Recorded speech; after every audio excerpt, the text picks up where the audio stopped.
એકાદ પ્રશ્નના જવાબનું લિસ્ટ તો મોકલું છે, એટલે એમાં આજે મનીષાએ જે પ્રશ્નો પૂછ્યા છે એમાં આ 3 પ્રશ્નોનો જવાબ છે એ મેં ફાઇલ હમણાં તમને મોકલાવી છે. એટલે હું આ ચોથા પ્રશ્નથી ચાલુ કરું છું, બરોબર? એટલે આ ચોથો પ્રશ્ન છે કે ન્યુક્લિયર ઉર્જા એટલે શું? તો પહેલા એનો જરા હું વિડીયો બતાવી દઈશ અને પછી એની વધારે ચર્ચા કરીશ, સમજાવીશ.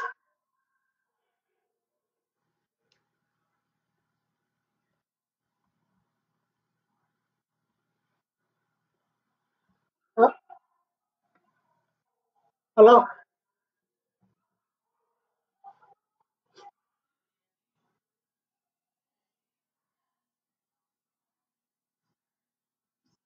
ઓકે ઓકે, દેખાય છે તમને?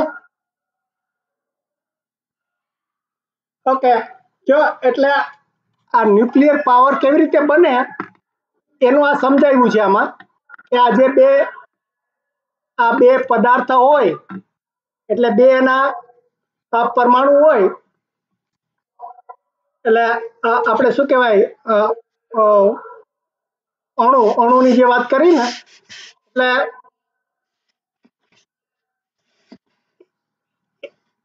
એમાં કેવી રીતે કામ કરે એનું બતાવે છે કે આ જે બે એના આપણે જેમ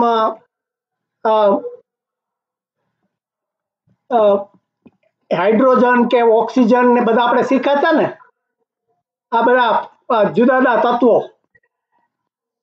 એમાં એક તત્વ એવો આવે છે એનું નામ યુરેનિયમ છે, બરોબર?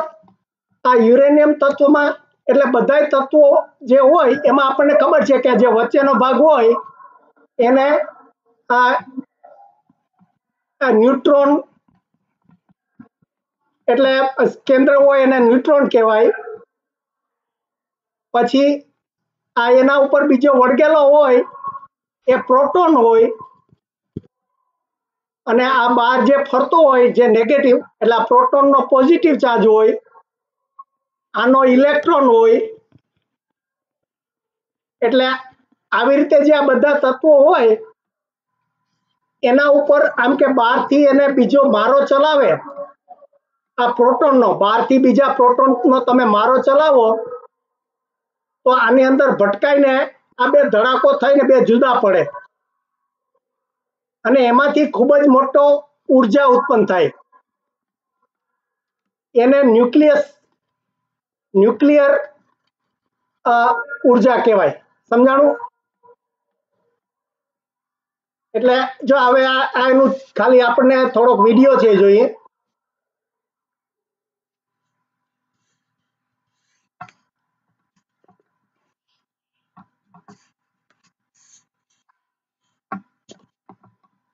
એટલે જો આમાં બે એના પેલા અણુ બતાવ્યા છે, બરોબર? હવે જો એ બે અથડાણા, એટલે જેમ આપણે ફટાકડા ફોડીએ ને દિવાળીના, એટલે એમાંથી કેમ મોટો એમ કે ધડાકો થાય, એવી રીતે આમાંથી મોટી ઉર્જા ઉત્પન્ન થાય. એટલે જો આમાં આ ન્યુટ્રોન ને પ્રોટોન બે લખ્યા છે, લાલ અને પેલું પીળું છે ને એ, એટલે આ રીતે જો દેખાય છે, એટલે આવી રીતે એની ક્રિયા થાય છે. એટલે આને ન્યુક્લિયર ફ્યુઝન કહેવાય. તમારે આવ્યું છે ને ન્યુક્લિયર ફ્યુઝન ને ફ્યુઝન બે શબ્દ, એટલે આમાં પછી આ સમજાવે છે આખી મેથડ, પણ આપણે એમાં નહીં જઈએ. પણ અહીંયા જે આ બીજું એનો વિડીયો છે એમાં આ ખરેખર ધાતુ કેવી દેખાય ને કેવી રીતે બને છે એ બતાવ્યું છે થોડું, કે જો આવો પથરા જેવું જ હોય, કોલસા જેવો જ હોય, પણ એની અંદર એમ કે આવું, એટલે જો એને જો ભટકાય આવી રીતે તો જો આવી રીતે એના બે ટુકડા થઈ ગયા ને, આપણે મીઠાને જેમ મીઠાની કણી હોય એના બે ટુકડા કરીએ એવી રીતે આ બે ટુકડા કરો તો જો આ બે જુદા જુદા કલરના થયા, એના પ્રોટોન છૂટા પડ્યા. એટલે એટલે પછી એ બધા આપણે જેમ એક છાબડામાં નાના નાના લખોટા ફેરવીએ ને કેમ લખોટા એકબીજા સાથે ભટકાય એવી રીતે આ પછી એકબીજા સાથે ભટકાવાનું ચાલુ કરે. અને એ જ્યારે ભટકાય ત્યારે જો એટલે આવી રીતે આખું ફટાકડાની જેમ એટલે મોટી એક એટલે ગરમી ઉત્પન્ન થાય. એટલે આવડા જે નાના નાના આ જે કણી છે એને આવી ટ્યુબોમાં ભર્યા હોય, એટલે આવા પાઇપમાં ભર્યા હોય અને પાઇપમાં પછી આવી રીતે એને ભટકાવે એટલે ગરમી થાય. એ ગરમીથી આ પાણી ગરમ થાય. એટલે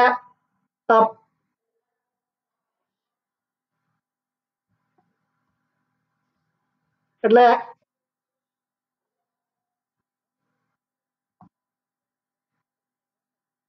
એટલે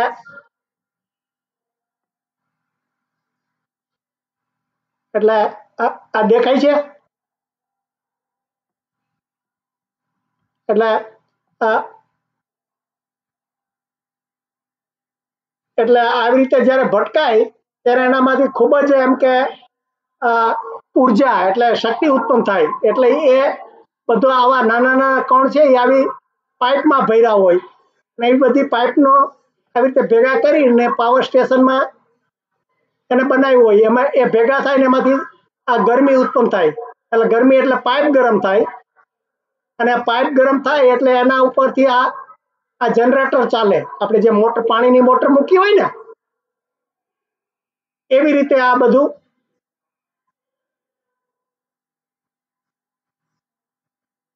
એટલે આ રીતે એનું આખો ન્યુક્લિયર થાય.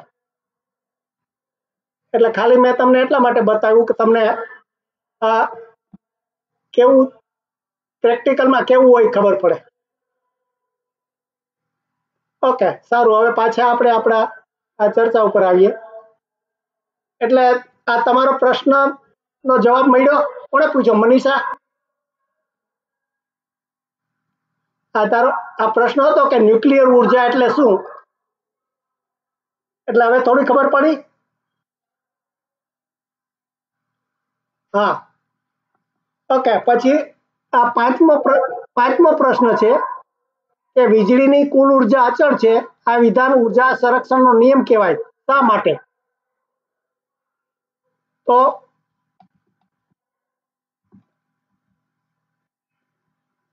એને થોડું સમજાવું કે આપણે પેલા ઘણા પ્રકારની વીજળી આ ઉર્જા જોઈ. કેટલા પ્રકારની? કે આ ગતિ ઉર્જા, સ્થિતિ ઉર્જા, ઉષ્મા ઉર્જા, પછી આ રાસાયણિક ઉર્જા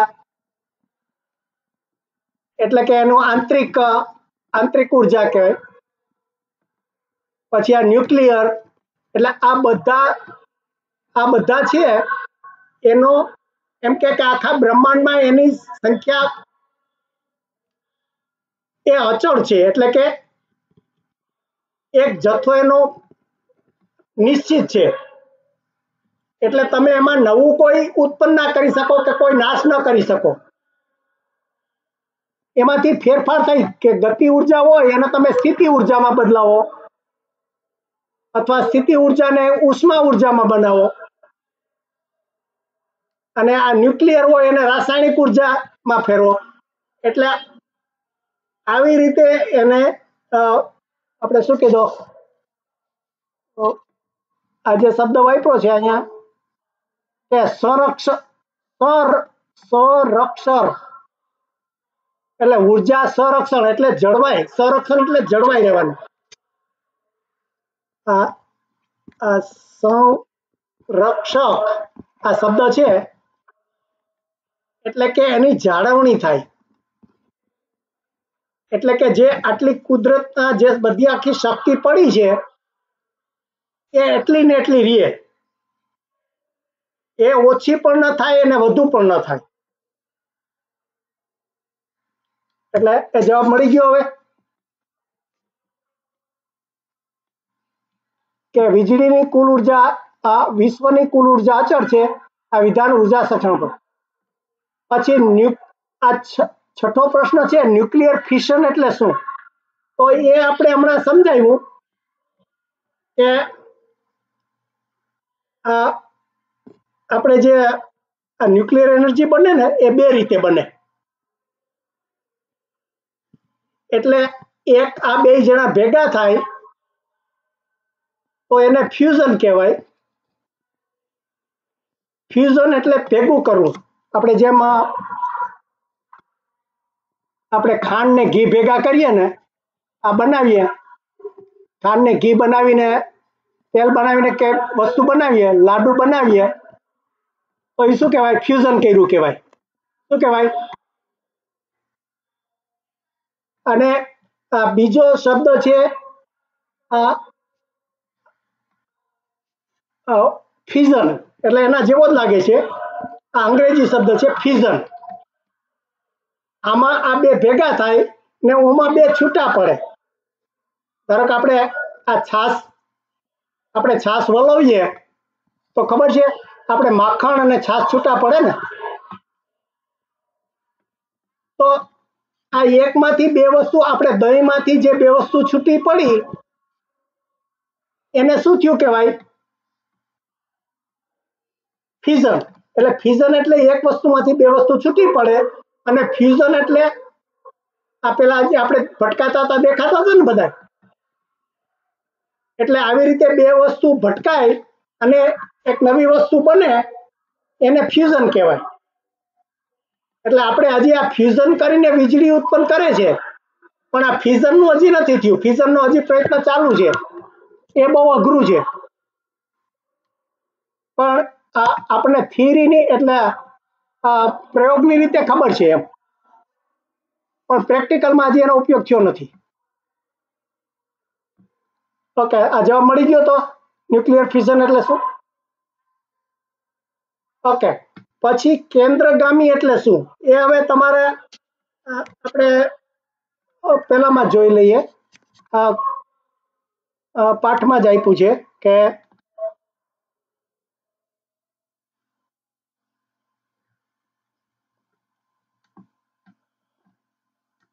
આપણે ક્યાં છે ચંદ્રનું?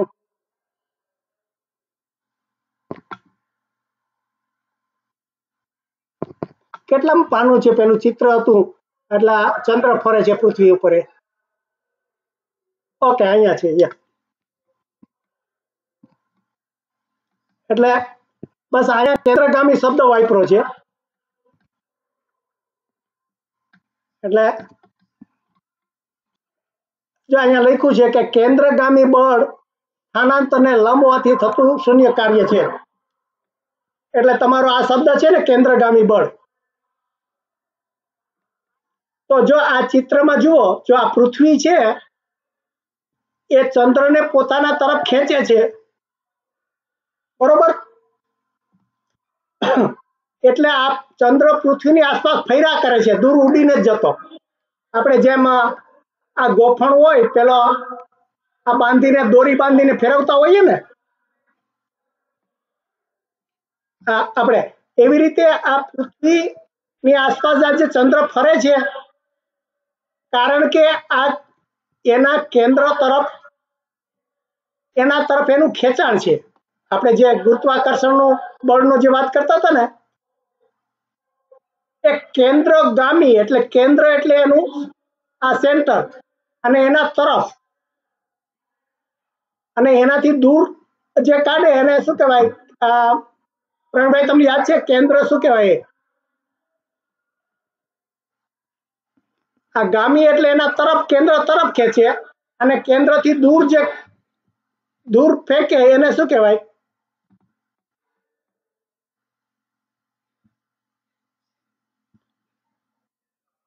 હે?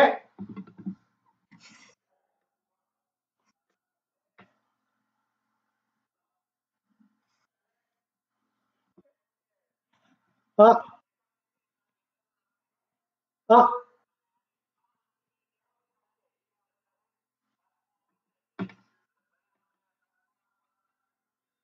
બરોબર.